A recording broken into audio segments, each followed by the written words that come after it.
দেখেছো তো অলরেডি আবার জুলাই মাস পড়ে গেছে, তার মানে আবার নতুন নতুন স্মার্টফোন লঞ্চ করবে কি অলরেডি নাথিং ফোন 3 লঞ্চ করে গেছে। যাই হোক বলবো অত তাড়াহুড়ো করার কিছু নেই, তোমরা তাড়াহুড়ো করে লাইক আর সাবস্ক্রাইব বাটনটা প্রেস করো, আর ভিডিওগুলো যদি পরে গিয়ে খারাপ লাগে তাহলে ডিসলাইক বাটনটাও তোমাদের জন্য রয়েছে বস। তাহলে প্রথমে স্যামসাংয়ের সব থেকে বড় লঞ্চ ইভেন্ট, যেটা স্যামসাং বলে অন্তত, সেটাকে দিয়েই শুরু করি। দেখো স্যামসাংয়ের বছরে দুটো বড় লঞ্চ ইভেন্ট থাকে, একটা হচ্ছে এস সিরিজ, আগে নোট সিরিজে হতো, আর এখন হচ্ছে ফোল্ড সিরিজ। আগামী 8 তারিখে বা 9 তারিখে স্যামসাং ফোল্ড সিরিজ লঞ্চ করতে চলেছে, 7th জেনারেশন ফোল্ড 7 আর ফ্লিপ 7।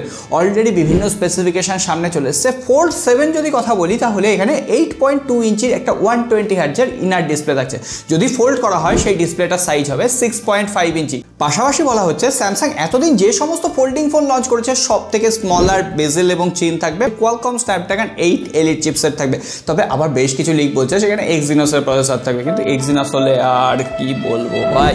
যাই হোক, পাশাপাশি 4400 mAh এর ব্যাটারি, 65 ওয়াট বা 45 ওয়াটের একটা ফাস্ট চার্জার, আর যেটা মেন চেঞ্জ হচ্ছে এবার 200 মেগাপিক্সেলের প্রাইমারি সেন্সর থাকছে। কিন্তু এখনও স্যামসাং নতুন ব্যাটারি টেকনোলজি নিয়ে আসতে পারলো না, মানে এটা 1.5 লাখ দাম হয়ে যাবে। আর যে ফ্লিপ 7 সেটা মোটামুটি কিন্তু ওই একই প্রসেসর দিয়ে 1 লাখ রুপির নিচে লঞ্চ হবে। সো দেখা যাক স্যামসাংয়ের গ্যালাক্সি সিরিজ মানে ফোল্ড সিরিজের জন্য কারা এক্সাইটেড, হাত তোলো তো দেখি। আর স্যামসাং চুপি স্যামসাং গ্যালাক্সি M36 স্মার্টফোনটাকেও লঞ্চ করে দিয়েছে। চুপি লঞ্চ করার কারণ হচ্ছে স্যামসাং নিজেই হয়তো মুখ দেখাতে চাইছে না। M36 যে ফোনটার দাম 20,000 রুপি, সেখানে আজকের দিনে ড্রপ নচ ডিসপ্লে, হ্যাঁ এআই ফিচারে ভরপুর দেওয়া হয়েছে। স্যামসাং M56 এর মতো দেখতে করা হয়েছে, এক্সিনোসের 1380 চিপসেট রয়েছে। এর পাশাপাশি 50+8+2 মেগাপিক্সেলের triple rear camera, 5000 mAh battery, 25 ওয়াটের চার্জার, বক্সের চার্জার নেই। তবু হ্যাঁ, এর থেকে স্যামসাং M35 অনেক বেটার ভ্যালু ফর মানি আজকের দিনেও আমার মনে হয়। যাই হোক, স্যামসাংয়ের ঘর থেকে বেরিয়ে এসে এবার একটু ভিভোর ঘরে ঢুকে যায়, কারণ ভিভো স্যামসাংকে সোজাসুজি একটা কঠিন চ্যালেঞ্জ দিয়েছে। ভিভো X Fold 5 লঞ্চ করতে চলেছে, স্যামসাংয়ের ফোল্ড 7কে একদম সরাসরি কম্পিটিশন দেবে।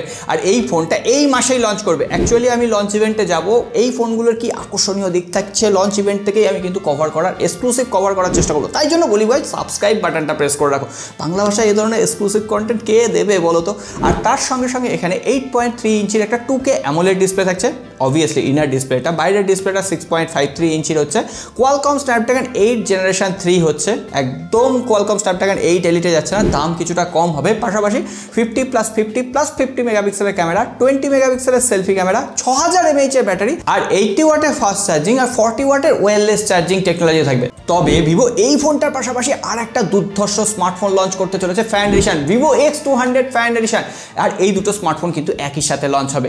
X200 ফ্যান এডিশন একটু কম্প্যাক্ট সাইজের ডিভাইস হবে, 6.3 ইঞ্চির, পাশাপাশি 5000 নিটসের পিক ব্রাইটনেস থাকছে, মিডিয়াটেকের ডায়মেনসিটি 9300+ চিপসেট, 50 মেগাপিক্সেলের triple rear camera, telephoto sensor থাকছে, 50 মেগাপিক্সেলের সেলফি ক্যামেরা, 6500 mAh এর ব্যাটারি, 90 ওয়াটের চার্জার। ভিভো করে দেখাচ্ছে বস, একটা কম্প্যাক্ট সাইজের ফোন, 6500 mAh এর ব্যাটারি, তাগড়াই আছে বস। আর তোমরা এনার্জি লস করছো, লাইক বাটনটা প্রেস করো, এনার্জি তোমরাও পাবে আমিও পাবো। এবারে আসি বছরের সব থেকে সেরা ফানি মোমেন্টে। নাথিং ফোন 3 লঞ্চ হয়ে গেছে। না এটা ফানি মোমেন্ট না, ফানি মোমেন্ট হচ্ছে এই ফোনটার দাম রাখা হয়েছে 80,000 রুপি, বাংলাদেশে গেলে 1,20,000 টাকা। আর তার থেকেও ফানি ব্যাপার, এখানে কোয়ালকম স্ন্যাপড্রাগন 8 এলিট না বস, 8 এলিট নেই, এখানে রয়েছে কোয়ালকম স্ন্যাপড্রাগন 8s Gen 4, যেটা অলরেডি আমরা পোকো F7 ফোনটা যেটার দাম 30,000 রুপি নিচে সেখানে পেয়েছি। মানছি ফোনটা পারফরমেন্স জবরদস্ত, বাদ বাকি অনেক প্রবলেম আছে, অনেক।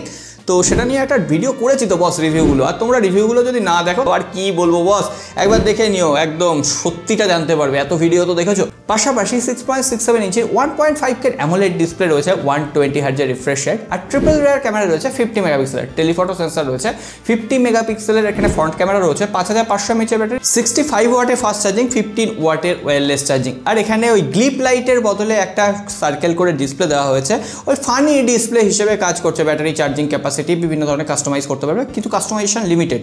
সো দেখা যাক, রিভিউ যদি করার সুযোগ মেলে অবশ্যই করবো, নাহলে পয়সা নেই ভাই রিভিউ করার। ভিভোর লঞ্চ ইভেন্ট, স্যামসাংয়ের লঞ্চ ইভেন্ট, ওপোও কিন্তু ওপো রেনো 14 প্রো এবং ওপো রেনো 14 লঞ্চ করতে চলেছে। অলরেডি 14 আমরা টেস্ট করছি বস, আসবে ভিডিও আসবে। আর তার সঙ্গে সঙ্গে ওপো রেনো 14 প্রো মিডিয়াটেকের ডায়মেনসিটি 8350 চিপসেট থাকছে, বেশ ভালো পারফরমেন্স প্রোভাইড করছে, গেমিং নয়। মোটামুটি আমরা যারা হার্ডকোর ইউজার রয়েছি, বেশ বেশি অ্যাপ্লিকেশান ইউজ করি, তো তাদের জন্য বেশ ভালো পারফরমেন্স প্রোভাইড করছে। আর সঙ্গে সঙ্গে ক্যামেরাটাও জবরদস্ত। আর এখানে 50 মেগাপিক্সেলের ক্যামেরা রয়েছে। প্রো ভার্সন আর নর্মাল ভার্সনে কিন্তু প্রসেসর একই থাকছে। ডিসপ্লেতে অ্যামোলেড ডিসপ্লে 120 হার্টজের রিফ্রেশ, তবে প্রো মডেলের ডিসপ্লেটা একটু বড় হবে। আর প্রো মডেলে 50 মেগাপিক্সেলের ট্রিপল রিয়ার ক্যামেরা থাকবে, কিন্তু নন প্রো মডেলে 50 মেগাপিক্সেলের প্রাইমারি ক্যামেরা থাকছে, তার সঙ্গে সঙ্গে 50 মেগাপিক্সেলের টেলিফটো সেন্সর আর 8 মেগাপিক্সেলের আল্ট্রা ওয়াইড অ্যাঙ্গেল লেন্স। আর প্রো মডেলে 50 মেগাপিক্সেলেরই কিন্তু আল্ট্রা ওয়াইড অ্যাঙ্গেল লেন্স থাকছে। পাশাপাশি 6000 মিলিঅ্যাম্পের ব্যাটারি, 80 ওয়াটের চার্জার, আর প্রো মডেলে কিন্তু ওয়্যারলেস চার্জিং টেকনোলজি থাকছে। সো ওভারঅল দেখা যাক দামটা কত আসে। দামটা এখনো পর্যন্ত যেটুকু মনে হচ্ছে রেনো 14 দাম 40,000 রুপি নিচে হবে, যেটা ভিভো V50কে কম্পিটিশন দেবে, যদিও হয়তো টেলিফটো সেন্সরের জন্য একটু বেটার পারফর্ম করে। একটু ওয়েট করে যাও, আমাদের পরিবারে খুব তাড়াতাড়ি রিভিউ আসবে, তখন তো সবই জানতে পারবে।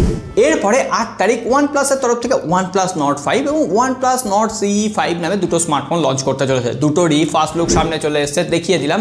OnePlus Nord 5 যেটা, সেখানে বলা হচ্ছে MediaTek Dimensity 9300 প্লাস অথবা 9400 এই ধরনের একটা চিপসেট থাকবে, এখনো পর্যন্ত কনফার্ম নয়। পাশাপাশি এখানে OnePlus Nord CE 5-এ MediaTek Dimensity 8350 chipset থাকবে, আর দুটোতেই 7000 mAh এর আশেপাশে ব্যাটারি থাকবে। Nord 5-এ টেলিফটো সেন্সরের একটা গুজব রয়েছে, কিন্তু দুটো ফোনের একটাতেও টেলিফটো সেন্সর থাকার সম্ভাবনা খুবই কম। ওভারঅল অক্সিজেন ওএসের স্মুথনেসের সঙ্গে ওটাও কিন্তু এই পোকো F7, IQ Neo 10 এই ফোনগুলোর সাথে পাঙ্গা নেবে। ভিভো T4 আলট্রাও আছে।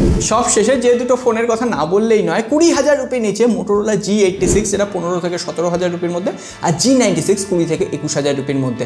কিন্তু G86 ফোনটা কবে লঞ্চ হচ্ছে এখনো কোনো খবর নেই। G96 এটা 9 জুলাই লঞ্চ হচ্ছে। সেখানে 6.67 ইঞ্চির একটা 144 হার্টজের POLED ডিসপ্লে থাকবে। Qualcomm Snapdragon 7S Gen 2 chipset থাকছে, 50 মেগাপিক্সেলের ডুয়েল রিয়ার ক্যামেরা, 32 মেগাপিক্সেলের ফ্রন্ট ক্যামেরা, পাশাপাশি 5500 mAh ব্যাটারি, 68 ওয়াটের ফাস্ট চার্জার। মোটোরোলা কিন্তু বেশ ভালো মিড বাজেটের স্মার্টফোন লঞ্চ করছে, মানে কম্পিটিশনে কেউ আসছে না। সো দেখা যাক। এবার তোমরা বলো কোন কোন ফোনের জন্য এক্সাইটেড আছো, আর এখনই ভিডিওটা সবার সাথে শেয়ার করে দাও, যাতে কেউ ভুলভাল ফোন কিনে না বসে। সকলে ভালো থেকো, সুস্থ থেকো, দেখা হবে আগামী পর্বে।